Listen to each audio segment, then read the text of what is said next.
Hi everyone, my name is Brenda, and the title for my presentation today is called Compromising with Strict Visitation Policies.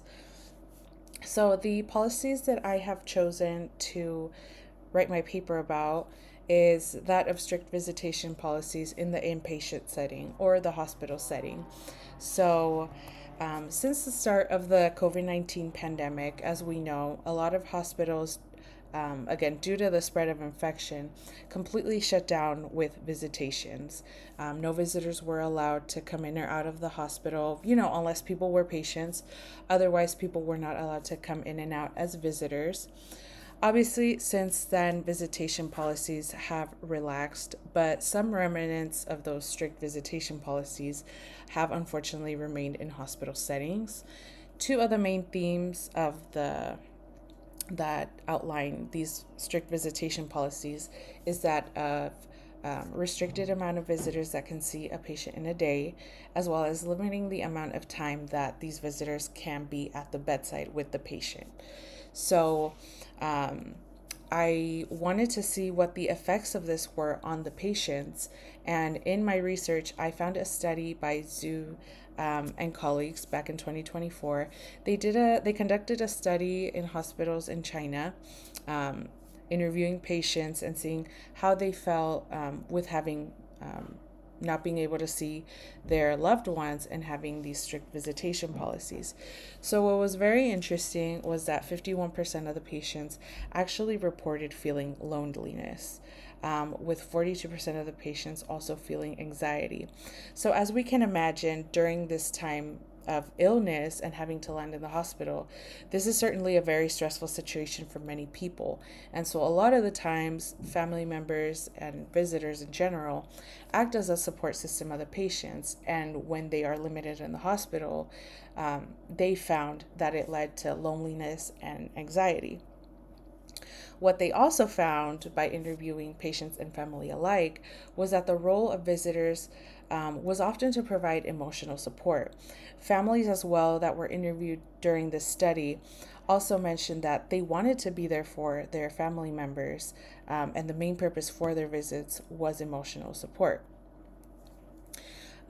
So I also wanted to see what if there were any effects on other people because of these restrictions, and there certainly were.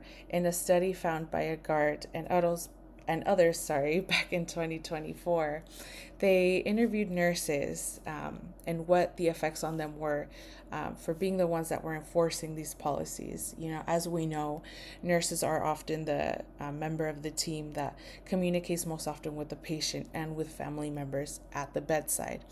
And so, nurses that were interviewed for this study mentioned that they faced an emotional burden themselves for being the ones that had to enforce these strict policies, and seeing how these policies affected their patients, that did cause emotional burden on them as a result.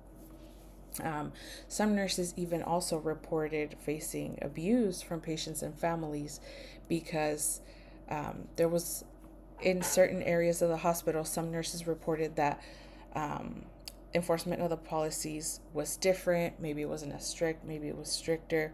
And so when, say, the patient switched a unit and the enforcement was different, there was a lot of confusion. And so, unfortunately, nurses did some of them did deal with emotional abuse by patients and family members. So, I do want to talk a little bit about the benefits of visitors at the bedside. So, as mentioned previously, visitors are able to provide emotional support for the patients. Again, these are likely for a lot of people some of the most stressful times in their lives. And so, having that emotional support from visitors helps their psychological well being.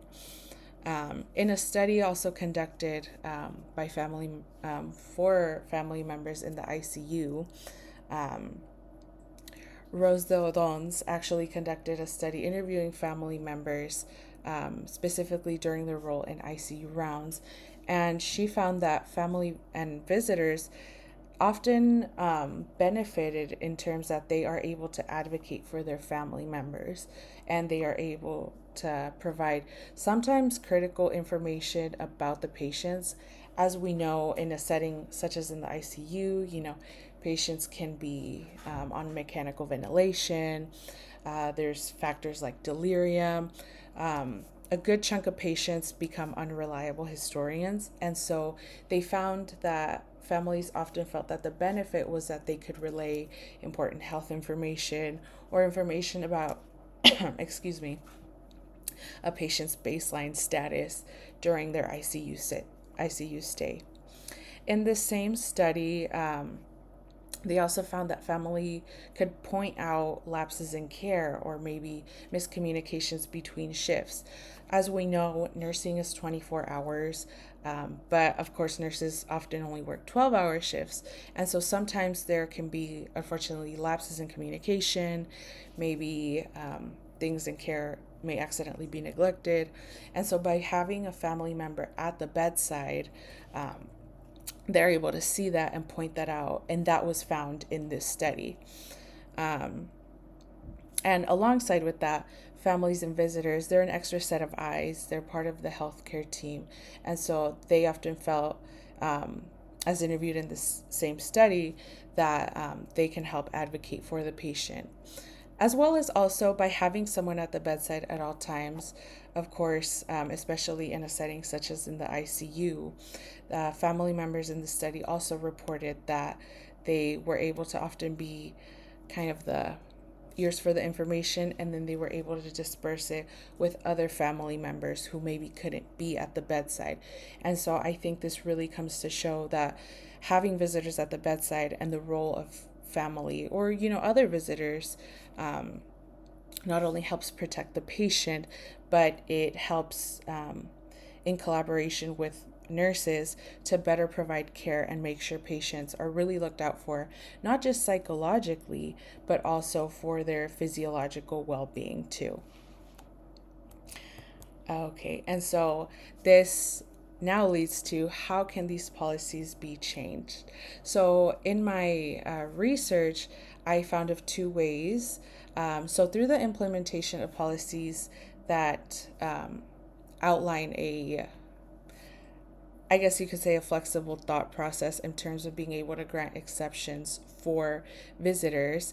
This was found in a study by McDougall and colleagues back in 2023 of trying to find out what were the ethical principles of a just visitation policy. And so, as we can see in this, I'll point it out right here with my mouse, in this flow chart. A flow chart like this provides an outline for nurses to ask questions, and based on the answers to those questions, see what are the next steps to see if an exception can be made on a case-by-case basis. Should the policy still be enforced due to potential risks outweighing benefits. And so going through an example, just so this can make a little bit more sense. So we would initially ask what benefits may the patient see from allowing flexibility in the visitation policy. So for example, if we have a patient who is, let's say, for example, one of their family members is their support system, helps them on the day-to-day, we can see, okay, would the patient have any emotional benefits from this visitation? Is this person their caregiver? How would they benefit from this? And so from there, we go to, can the specific benefit be met in another way? So for example, through video chat, through a phone call, is there potentially no other way other than the visitor coming in and seeing the patient in the hospital?